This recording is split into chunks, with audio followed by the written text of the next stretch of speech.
আসসালামু আলাইকুম। আশা করি তোমরা সবাই ভালো আছো। আমরা আজকে দেখব ক্লাস 5 এর ফার্স্ট ইউনিটের লেসন 4 থেকে 5। আমাদের প্লেলিস্টে অলরেডি 1 থেকে 3 পর্যন্ত লেসনগুলো দেওয়া আছে, তোমরা সেগুলো দেখে নিবে। হ্যাঁ, Seema and Tamal are in the town hall language club. Seema ও তমাল টাউন হল ভাষা ক্লাবে আছে। ল্যাঙ্গুয়েজ ক্লাব মানে হচ্ছে ভাষা club. They come to the club to practise speaking English. তারা ক্লাবে আসে ইংরেজি প্র্যাকটিস করতে বা অনুশীলন করতে। দে এই প্র্যাকটিস মানে অনুশীলন করা। হ্যাঁ, দে লিসন তারা শোনে to CDs and watch DVDs in English. এই সিডি এটা আগে অনেক প্রচলিত ছিল, এখন আর সিডি এটা দেখা যায় না। এটা এখন আর খুব একটা কোথাও পাওয়া যায় না। এবং হচ্ছে এই যে ডিভিডি এটাও আগে প্রচুর প্রচলিত ছিল। মানুষ সিনেমা বা হচ্ছে নাটক বা এগুলো দেখার জন্য এই ডিভিডি এটা ইউজ করতো আর কি। ডিস্ক ছিল, ওইটার মধ্যে এটা দেখতে পাইতো। এখন আর এটা খুব একটা চলে না। এখন তো স্মার্ট টিভি আসছে, আরও ফোন, ল্যাপটপ। এখন এই ডিভিডি প্রায় বিলুপ্তির পথে আর কি, নেই, কোথাও নেই, আসলে পাওয়া যায় না এখন আর। হয়তো পুরনো কারো কাছে থাকতে পারে আর কি। ওকে, আর স্পিক ইংলিশ উইথ ফ্রেন্ডস, অথবা বন্ধুদের সাথে ইংরেজিতে কথা বলে। তাহলে আমরা পুরোটা দেখলে পুরো লাইনটার অর্থটা হচ্ছে দে লিসেন টু সিডিস, তারা সিডি শোনে এবং ডিভিডিতে ডিভিডি দেখে ইংলিশে। মানে তারা সিডিতে ইংরেজিতে শোনে এবং ডিভিডিতে ইংরেজিতেই তারা এটা দেখে আর কি। এবং বলা হচ্ছে যে তারা বন্ধুদের সাথে ইংরেজিতে কথা বলে, তার মানে তারা সব কাজে ইংরেজিতে করে। তারা যদি ইংরেজিতে মানে তারা যেগুলো দেখে সেগুলো ইংরেজিতে দেখে, তারা যেগুলো শোনে সেগুলো ইংরেজিতে। সাধারণত ইংরেজিতে ভালো করার অন্যতম একটা ওয়ে হচ্ছে ইংরেজি বা ইংলিশ যে মুভিগুলো আছে সেইগুলো দেখা, অথবা ইংলিশ যে গানগুলো আছে সেগুলো যদি শোনা যায় তাহলে ইংরেজি ভালো করা যায় আর কি। হ্যাঁ, ওরা সেই প্র্যাকটিসটাই করতেছে আর কি। ওকে, টুডে আজকে there is a new person, আজকে নতুন একজন ব্যক্তি ইন দ্য ক্লাব, এই ক্লাবে এসেছে। আজকে নতুন একজন ব্যক্তি এই ক্লাবে এসেছে। He is a young man, সে একজন যুবক ছেলে আর কি। হ্যাঁ, ইয়ং মানে তো যুবক, আমরা জানি, বা যুবক মানুষ। হি ইজ রিডিং, সে পড়ছে এ বুক, একটা বই অ্যাবাউট বাংলাদেশ, সে বাংলাদেশ সম্পর্কে বা বাংলাদেশ নিয়ে একটি বই পড়ছে। এরপরে সীমা এবং তমালের মধ্যে কিছু কথোপকথন বা ডায়ালগ আছে। সীমা বলছে লুক, দেখো তমাল। তমালকে বলছে দেখো তমাল, হু ইজ দ্যাট জেন্টেলম্যান, ওই ভদ্রলোকটি কে? এটা সীমা কাকে জিজ্ঞাসা করতেছে? তমালকে। ডু ইউ নো হিম, তুমি কি তাকে জানো? এটা সীমা তমালকে জিজ্ঞাসা করতেছে আর কি। তমাল বলছে ইয়েস, হ্যাঁ আমি জানি। দ্যাটস অ্যান্ডি স্মিথ, ওই ভদ্রলোকটি কে? Andy Smith. He is working with an NGO here, সে একটি এনজিওতে এখানে কাজ করে। এনজিও হচ্ছে non government organisation. I met him yesterday, দেখো এটা কিন্তু পাস্ট টেন্সে করা হয়েছে।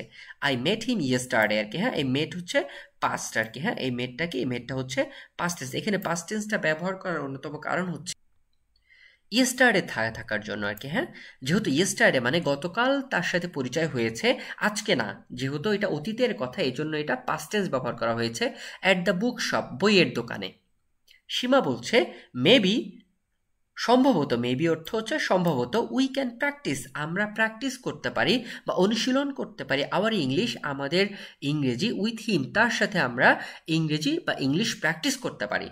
তমাল বলছি গুড আইডিয়া, খুবই খুবই ভালো একটা আইডিয়া বা ধারণা। আই উইল ইন্ট্রোডিউস ইউ, আমি তোমাকে পরিচয় করিয়ে দিব, টু হিম, তার সাথে। কাম উইথ মি, চলো আমার সাথে চলো, আমি তোমাকে তার সাথে, বা এই যে জেন্টেলম্যান তার সাথে, এই যে জেন্টেলম্যান তার সাথে আমি তোমাকে পরিচয় করিয়ে দিব। এটা তমাল বলছে সীমাকে। ওকে, আমরা উপরে যে প্যাসেজটা পড়লাম সেইটার উপর ভিত্তি করে এখানে 6টা কোশ্চেন দেওয়া আছে। এই কোশ্চেনের অ্যান্সারগুলো সবই প্যাসেজের মধ্যেই দেওয়া আছে, আমাদের জাস্ট খুঁজে খুঁজে সেই অ্যান্সারগুলো লিখতে হবে। হ্যাঁ, আমরা এখন এগুলোর অ্যান্সার বা উত্তরটা দেখবো আর কি।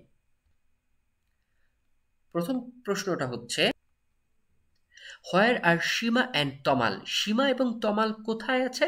আমরা কিন্তু প্রথমেই দেখেছি যে সীমা এবং Tamal are in the town hall language club, তারা টাউন হল ল্যাঙ্গুয়েজ ক্লাব বা ভাষা ক্লাবে তারা আছে। এটা আমরা একদম প্রথম লাইনেই দেখতে পেয়েছি যে এই যে এখানে এই যে আমাদের কোথায় আছে তারা, এই যে ল্যাঙ্গুয়েজ ক্লাবে আর কি। এরপরে আমরা সেকেন্ড কোশ্চেনটা দেখব, হোয়াই ডু দে গো দেয়ার, তারা কেন সেখানে যায়? হোয়াই মানে কেন, ডু দে গো তারা যায়, দেয়ার সেখানে, তারা সেখানে কেন যায়? আমরা কিন্তু প্যাসেজে দেখেছি দে গো there to practise speaking English. তারা কেন এসে যায়? কারণটা হচ্ছে এই যে প্র্যাকটিস স্পিকিং ইংলিশ, তারা ইংরেজিতে কথা বলতে বা প্র্যাকটিস করতে তারা ওই ল্যাঙ্গুয়েজ ক্লাবে যায়। এরপর আমরা 3rd নাম্বার কোশ্চেনটা দেখব, who is the new person there. বলা হচ্ছে সেখানে নতুন ব্যক্তিটি কে ছিল? The new person is, the new person there is Andy Smith.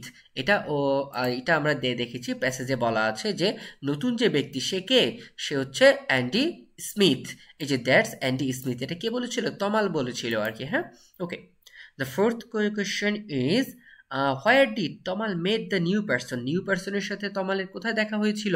এখানে দেখো এটা কিন্তু পাস্টে করা হয়েছে, কারণ তমালের সাথে দেখা হয়েছিল গতকাল। হ্যাঁ, এই জন্য এই কোশ্চেনটাও কি পাস্টে করা হয়েছে বা অতীতের এসে করা হয়েছে। Tamal met the new person at the bookshop, এটাও কি ডায়ালগে বা ওই প্যাসেজে দেওয়া আছে।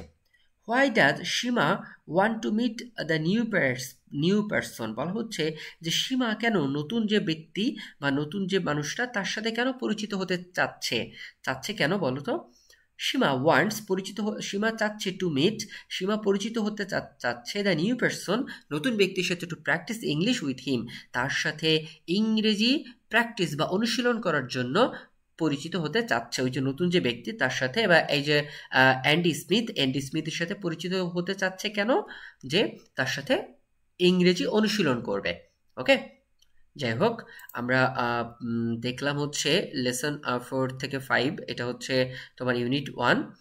আমাদের চ্যানেলটা সাবস্ক্রাইব করে রাখতে পারো। আমাদের সেকেন্ড এখানে ভিডিও থাকবে, ফার্স্ট পেপারের প্যাসেজ এবং হচ্ছে গ্রামার এবং অন্যান্য বিষয়েরও ভিডিও আমাদের এখানে থাকবে। তো সাবস্ক্রাইব করে রাখতে পারো এবং বেল আইকনটা প্রেস করে রাখতে পারো, যেন নতুন কোনো ভিডিও আপলোড করলে তুমি সেটা পেয়ে যাও। ঠিক আছে, আজকে এই পর্যন্তই। আল্লাহ হাফেজ।